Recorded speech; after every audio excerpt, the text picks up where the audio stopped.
तो Adipurush finally release हो चुकी है और स्टार्टिंग में ही बोल देता हूँ कि ये रामायण नहीं है, ये कोई स्टोरी है जो कि ओम राउत ने बनाई है। पता नहीं क्या सोच के बनाई है, लेकिन ये रामायण तो नहीं है। और अगर सीधे सीधे बोलूं कि ये मूवी कैसी है तो ये मूवी बुरी है। और मैं ये भी कहूंगा कि ये one of the worst movie है जो कि मैंने कुछ सालों में देखी है। और मैं ये इसको as a version of Ramayana करके नहीं बोल रहा, एज अ नॉर्मल मूवी भी ये एक बुरी मूवी है। और अगर इसको as a version of Ramayana करके देखे तो ये और भी ज्यादा बुरी लगती है। आप इसमें रामायण को देख ही नहीं सकते, चाहे कितनी भी कोशिश कर लो। ये अब तक की बनी one of the worst adaptation है रामायण की। और ये वीएफएक्स की वजह से बुरी नहीं है। वीएफएक्स तो मैं एक्सपेक्ट भी नहीं कर रहा था, लेकिन बाकी चीजें जैसे कि डायलॉग्स, कैरेक्टर्स के डिजाइन, स्क्रीन प्ले, कैरेक्टर्स का पोर्ट्रेल, सबका सब बेकार है। और मुझे तो ये विश्वास ही नहीं हो रहा कि ये मूवी तानाजी के डायरेक्टर ने बनाई है। मतलब कैसे इतनी अच्छी मूवी बनाने के बाद ये बनाना, ये क्या है और कैसे बना दिया। तो बुरी चीजों की पॉइंट वाइज बात करते हैं। पहली चीज जो मुझे वीएफएक्स से भी ज्यादा बुरी लगी वो है पोर्ट्रेयल ऑफ कैरेक्टर्स, यानी कि रामायण के कैरेक्टर्स को इन लोगों ने कैसे दिखाया है। तो जैसे कि हम सब जानते हैं कि रामायण एक बहुत पुरानी स्टोरी है, इसे महाभारत से भी पुराना माना जाता है। तो जैसे कि ये एक एंशिएंट स्टोरी है, इसके कैरेक्टर्स का सब कुछ, चाहे वो उनके कपड़े हो, चाहे उनका बिहेवियर हो, चाहे उनकी बोली हो, वो सब कुछ एंशिएंट ही होना चाहिए, राइट। लेकिन ये मूवी फील ही नहीं होती कि ये कोई एंशिएंट मूवी है,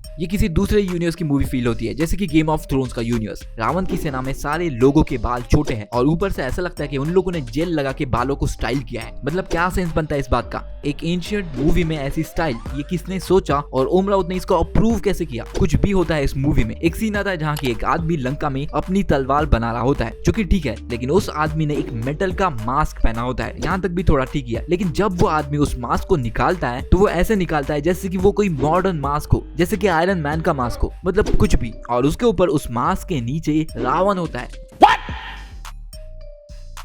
जो कि एक राजा है, और वो अपनी तलवार क्यों बनाएगा। बात करें भगवान राम की तो प्रभास ने पता नहीं क्या प्ले किया है, लेकिन वो भगवान राम तो है ही नहीं। वो बहुत ही ज्यादा डिफरेंट रोल प्ले करते हैं किसी और कैरेक्टर का, जो कि थोड़ा सा mild version of Baahubali type feel होता है। और इसमें गलती प्रभास की नहीं है। प्रभास को ज्यादा डायलॉग्स ही नहीं दिए गए हैं मूवी में कि वो कैरेक्टर को डेवलप कर पाए। ऊपर से ये मूवी इतनी ज्यादा रश फील होती है, और रश्ड फील होगी भी क्यों नहीं। रामायण एक इतना बड़ा एपिक है और उसको एक मूवी में बनाना बहुत ही ज्यादा डिफिकल्ट टास्क है, जो कि कुछ एनिमेटेड मूवीज अच्छे से करती है, लेकिन ये मूवी सब बेकार कर देती है। इस मूवी में बहुत सारे अलग अलग सीक्वेंसेस हैं। एक सीक्वेंस आता है 5 मिनट चलता है, खत्म हो जाता है, फिर दूसरा शुरू हो जाता है, और सारे सीक्वेंसेस बहुत ज्यादा डिस्कनेक्टेड फील होते हैं। शबरी का सीन आता है, फिर सुग्रीव का, फिर हनुमान जी का, और ये सीन एक साथ फिट बैठते ही नहीं। ऐसा लगता है कि हम थिएटर का ड्रामा देख रहे हैं, और ना ही इन सीन्स को अच्छे से टाइम दिया गया है। प्रभास का एक सीन आता है स्टार्टिंग में, जहाँ की ये वाले मॉन्स्टर्स, जो कि पता नहीं कौन सा असुर है, नाम भी नहीं पता है इसका, प्रभास के पीछे आ जाता है और प्रभास को हवा में उड़ा लेते हैं। इस सीन में वीएफएक्स तो बेकार ही है, ऊपर से आप किस कैरेक्टर को दिखा रहे हो ये तो सोच लेते।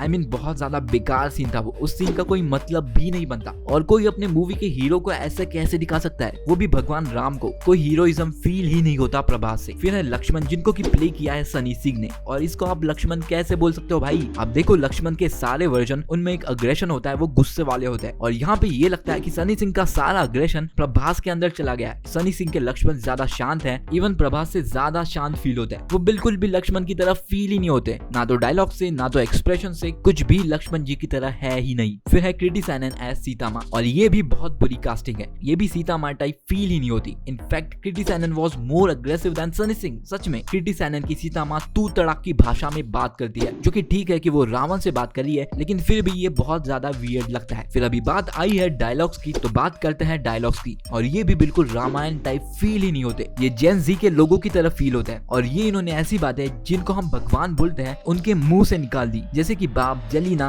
बुआ का घर, बगीचा, पता नहीं क्या क्या। ऐसी बातें हनुमान जी के मुंह से सुनना यही बाकी रह गया था। इवन जो कैरेक्टर्स एक दूसरे को बुलाते हैं वो भी बहुत ज्यादा वियर्ड फील होता है। हनुमान जी को बजरंग कहा गया है, सीता माँ को जानकी, भगवान राम को राघव, लक्ष्मण जी को शेष। इवन हनुमान जी भगवान राम को राघव करके बुलाते हैं, और फिर कभी कभी वो प्रभु बोल देते हैं। इवन बाकी कैरेक्टर सीता जी इंक्लूडेड, वो भी भगवान राम को राघव करके बुलाती है, जैसे कि राघव जी राघव। बहुत ज्यादा वियर्ड फील होता है, जो कि मुझे लगता है कि ओम राउत ने इन कैरेक्टर्स को शायद भगवान राम, सीता जी और हनुमान से नहीं जोड़ना चाहिए, इसलिए ये किया होगा। हो सकता है कि उनको ये पता लगा हो कि ये कैरेक्टर्स असली वाले कैरेक्टर्स से कितने डिफरेंट है, और अगर लोगों ने बहुत ज्यादा गालियां दी तो ये बोल देंगे कि ये तो भगवान राम है ही नहीं, ये तो राघव है, ये तो जानकी है, ये तो बजरंग है, ये तो हनुमान जी है ही नहीं। क्या पता क्यों किया ऐसा, लेकिन रावण को रावण ही बोला गया है। कोई कंसिस्टेंसी है ही नहीं इस मूवी में। फिर आखिर में बात करते हैं वीएफएक्स की, क्योंकि ये मूवी में बाकी चीजें इतनी बुरी है कि वीएफएक्स को आप थोड़ी देर के लिए भूल भी जाओगे। और जैसे कि हमने ट्रेलर में इसका वीएफएक्स देखा था, तो ट्रेलर वाला वीएफएक्स इस मूवी के बेस्ट वीएफएक्स शॉट्स थे और वो बस इस मूवी के लिए बेस्ट है कंपैरिजन में। तो आप सोच सकते हो कि इस मूवी में कितना बुरा वीएफएक्स है। अगर इसे मैं कंपेयर करूं तो इसके कोई सीन्स